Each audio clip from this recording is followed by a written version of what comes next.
Story 1. My ex left me for an alpha male. Now, she wants me back. My ex 30F wants to get back with me 29M. After she left me about a year and a half ago, I had been with my ex for 7 years, married for 5. It felt like love at first sight, and everything felt so natural when we met. After about 2 years of dating, we decided to tie the knot. Not soon after, we welcomed our baby boy 4M. He was a pandemic baby, so my wife ended up quitting her job, while I continued working as a line cook and started doing Uber Eats on the side. After things went a bit back to normal, my wife told me she doesn't want to be one of those women who lose their passion after settling down. So she went back to finish law school and take her bar. Of course, I wholeheartedly supported her, and we tried to make it work. After she passed, she immediately got hired at a firm downtown through the help of her friend, Dumbo, 33F. This is where the problem started. From the get-go, my wife began making good money, good enough that she told me to quit my job and take care of our son full-time, as she won't have the time. I said, no. I loved my job. Cooking was my passion, and I even worked my way up to full-fledged chef.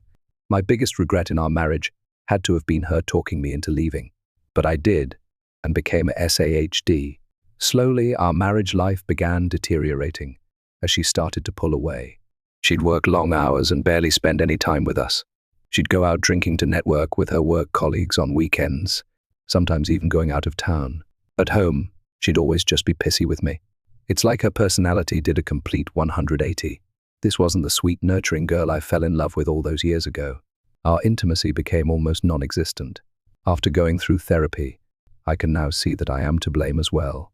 I should have communicated better and shared how I felt. Luckily, the highlight through this was my son. Seeing him grow and being there for a lot of his firsts made everything feel like it'll be okay. One day, she finally came up to me and asked for a divorce. I wasn't surprised.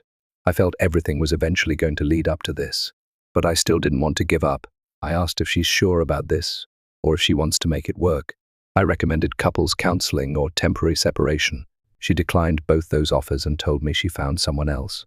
Hearing this shattered me.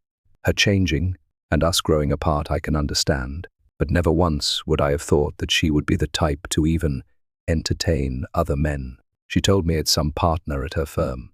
Haha, when did my life become a Korean rom-com? She told me that he invited her out a couple times and showed her the life of luxury she deserves. We argued for a bit, and she told me that he is twice the man as me. She called me feminine for being a stay-at-home dad while his wife was working hard and being home the money. What? It was your idea. And what about me working 2 jobs during the pandemic? To her, those weren't real jobs.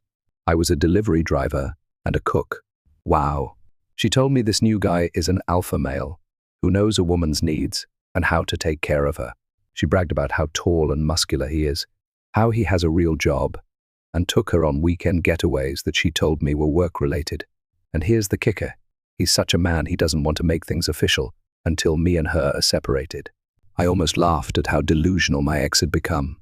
I asked her what about our son, and she said I can have him. He likes me better anyways. I think this hurt the most. I couldn't believe she said that about her own son, throwing him away like he's some object. For the first time, I couldn't recognize the person in front of me. I won't lie. I did let the anger get the best of me and said some hurtful things back.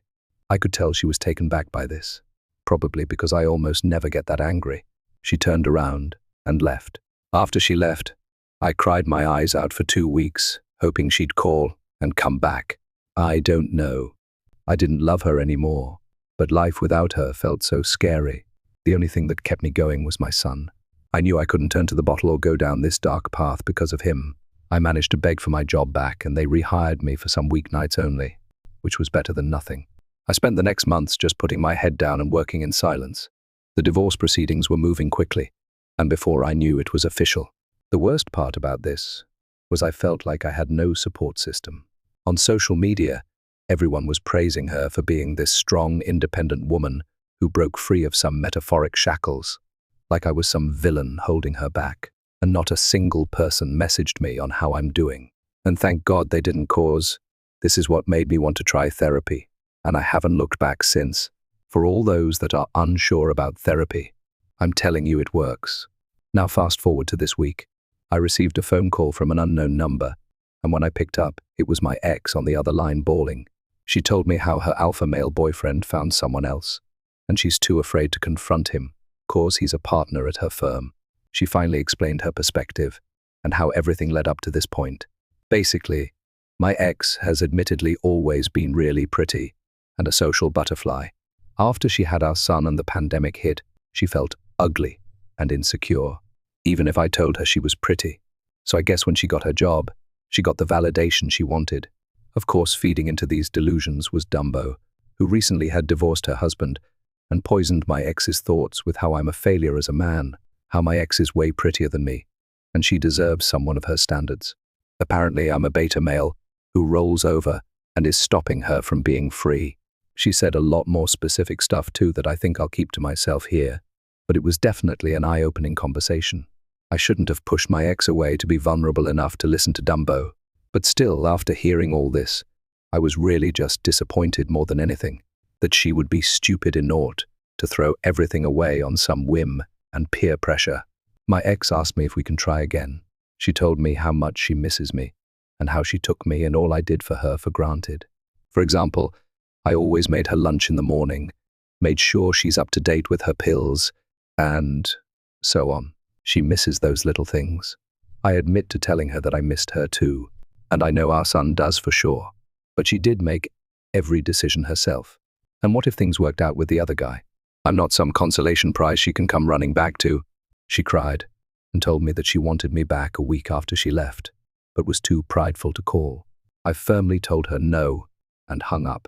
Since then, my phone's been blowing up from friends and family that I'm heartless, that my wife was vulnerable and taken advantage of, and instead of picking up the pieces and helping her, I'm leaving her to fend for herself.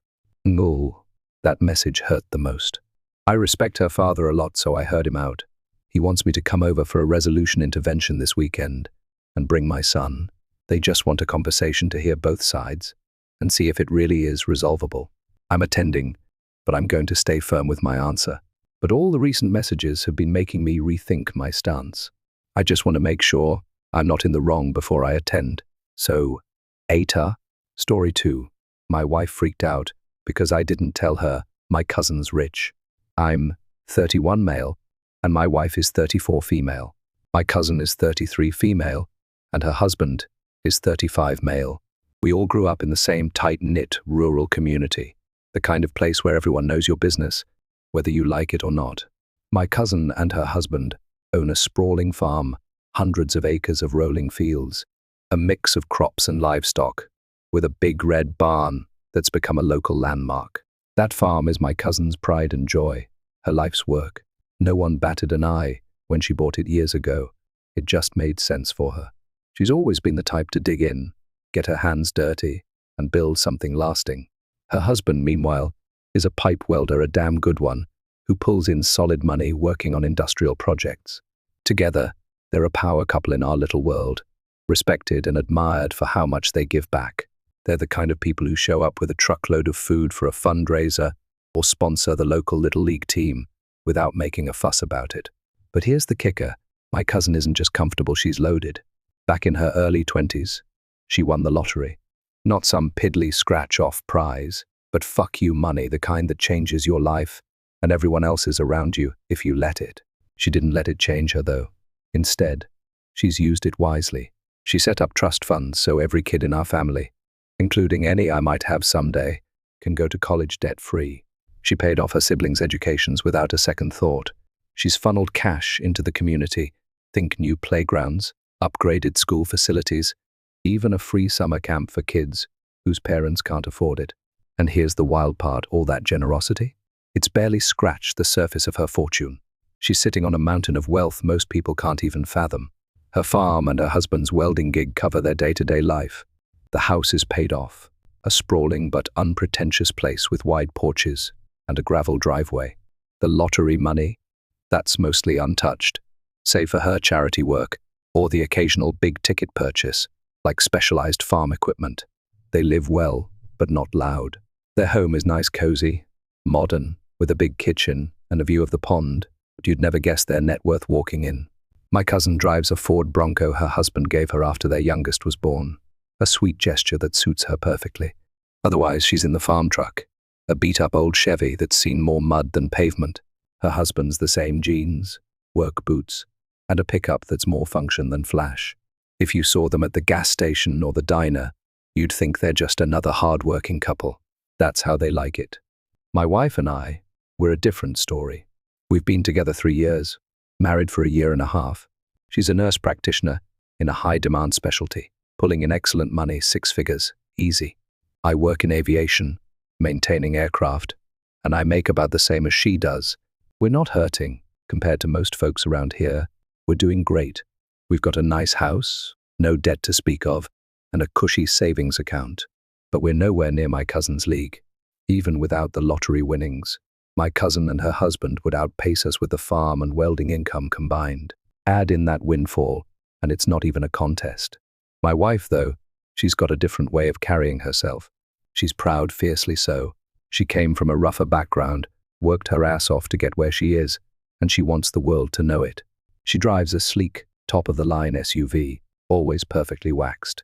Her wardrobe's designer, her nails are always done, and she's got this habit of weaving her salary into conversations like it's a calling card. "Oh, you know, with what I make, we can afford the best," she'll say, casual as anything. It rubs people the wrong way, but she doesn't see it or doesn't care. I try to keep her happy. She wants the best, and I do my damnedest to give it to her, a fancy vacation here, a new gadget there. I love her, quirks and all. My family? Not so much. I'd say 99% of them can't stand her. They're too polite to say it to her face, and they put up with her for my sake, but I catch the side eye at gatherings. They think she's flashy, shallow, too obsessed with status.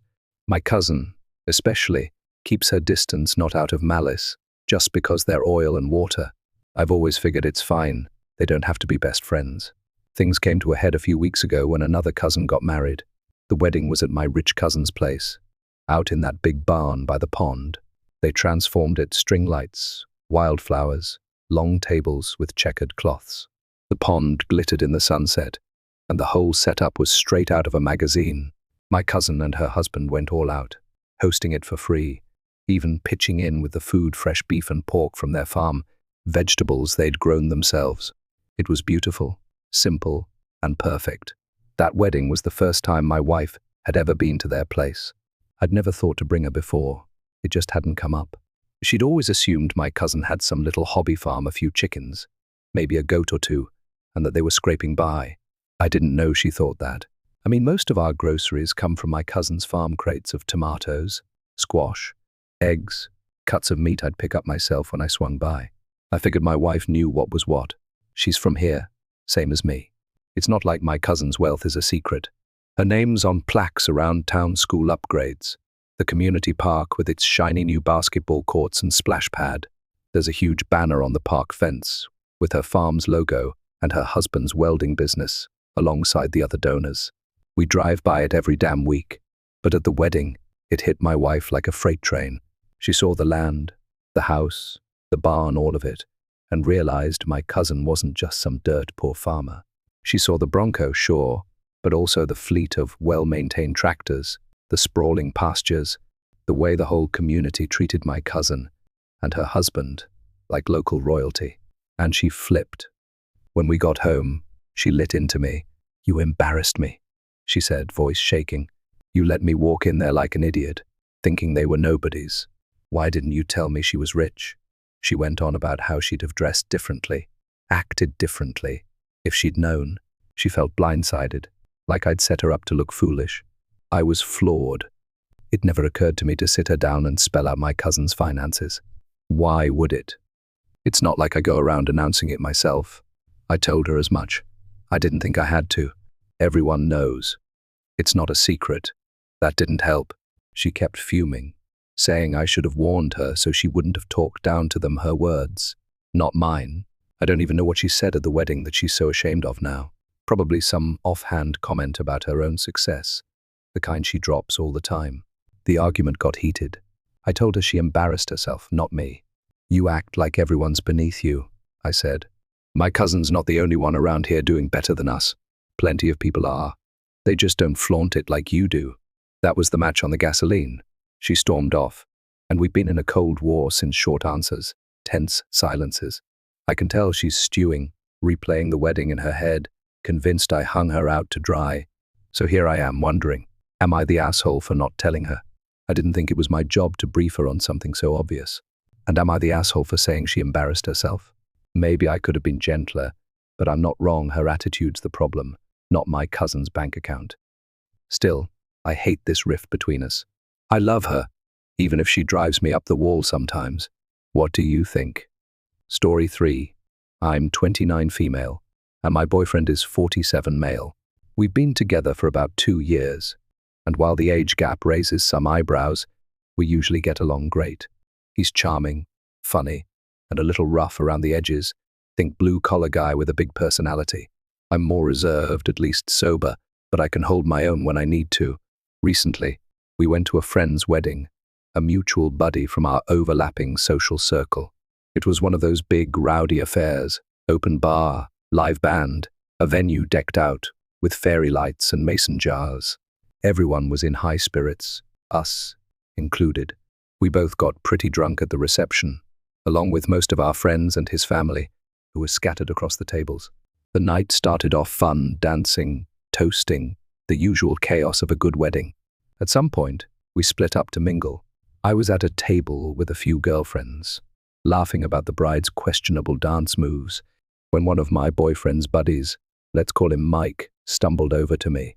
Mike's a big guy, loud even when he's sober, and he was grinning ear to ear. "Hey," he slurred, "you gotta come get your man. He's over there acting like a total idiot, saying the dumbest shit." I rolled my eyes and laughed.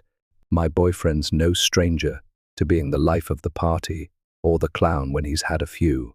"Yeah, that tracks," I said. "Just cut him off, he's probably at his limit." Mike chuckled like it was the funniest thing he'd heard all night and wandered off. I figured it was fine, nothing serious. Just typical drunk guy nonsense. I didn't think much of it.